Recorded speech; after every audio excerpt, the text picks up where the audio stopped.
ನಾಡಿನೆಲ್ಲೆಡೆ ರಂಜಾನ್ ಹಬ್ಬದ ಸಡಗರ. ಬೆಳಗಾವಿಯಲ್ಲಿ ಮುಸ್ಲಿಂ ಬಾಂಧವರು ಶ್ರದ್ಧಾಭಕ್ತಿಯಿಂದ ಪವಿತ್ರ ರಂಜಾನ್ ಹಬ್ಬವನ್ನ ಅದ್ದೂರಿಯಾಗಿ ಆಚರಿಸಿದ್ರು. 1 ತಿಂಗಳ ಕಾಲ ಉಪವಾಸ ವ್ರತ ಆಚರಿಸಿದ್ದ ಮುಸ್ಲಿಂ ಸಮುದಾಯದವರು ಇಂದು ಹೊಸ ಬಟ್ಟೆ ಧರಿಸಿ ಸಂಭ್ರಮದಿಂದ ಪರಸ್ಪರ ಹಬ್ಬದ ಶುಭಾಶಯ ವಿನಿಮಯ ಮಾಡಿಕೊಂಡ್ರು.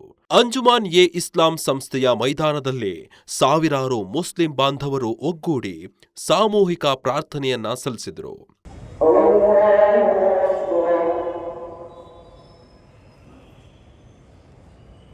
ಈ ಸಂದರ್ಭದಲ್ಲಿ ಬೆಳಗಾವಿ ಉತ್ತರ ವಿಧಾನಸಭಾ ಕ್ಷೇತ್ರ ಶಾಸಕರಾದಂತಹ ರಾಜು ಸೇಠ್ ಮುಸ್ಲಿಂ ಸಮುದಾಯದವರಿಗೆ ಹಬ್ಬದ ಶುಭಾಶಯವನ್ನ ಕೋರಿದ್ರು.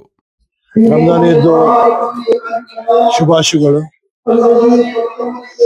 ಪೂರ್ಣ ತಿಂಗಳು ರೋಜಾ ಪ್ರಾರ್ಥನಾ ಸಕಾಲದಲ್ಲಿ ಹೋಗಿದ್ದೆ. ಎಲ್ಲರಿಗೆ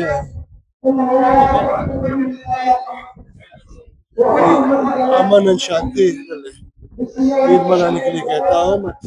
ಎಲ್ಲರಿಗೆ ಒಳ್ಳೆ ಆಗಲಿ. ಎಲ್ಲರೂ ಕೂಡ ನಮ್ದು ವ್ಯವಹಾರ ಮಾಡೋಣ ನಾವು. ಮತ್ತೆ ಎಲ್ಲರಿಗೆ ಇನ್ನೊಂದ್ಸರ್ತಿ ಈದ್ ಮುಬಾರಕ್ ಶುಭಾಶಯ. ನಮ್ಮ ಬೆಳಗಾವಿಯಲ್ಲಿ ಏನು ಐತಿ ಆಚರಿಸ್ತಾರೆ ತಮಗೆ ನೀವು ಹೆಂಗೆ ಹೇಳಿದ್ರೆ ಹಿಂದೂ ಮುಸ್ಲಿಂ ಬಾಂಧವರು ಒಂದೇ ಇರ್ತಾರೆ. ನಮ್ಮ ಬೆಳಗಾವಿ ಉತ್ತರದಲ್ಲಿ ಹಂಗೂ ಇದೆ. ಮತ್ ಈ ಪ್ರತಿ ವರ್ಷ ಹಂಗ ಇರಬೇಕು ಅದೇ ಪ್ರಾರ್ಥನೆ ಮಾಡ್ತೇನು. ಯಾಕಂದ್ರೆ ನಮ್ ಜನತೆನೂ ಹಂಗ ಇದೆ. ಎಲ್ಲಾರು ಒಟ್ಟಾಗಿ ಇರಬೇಕು ಅದೇ ಮೆಸೇಜ್ ಇದೆ. ಹಂಗ ಮುಂದೆ ನಡೆಸಬೇಕು.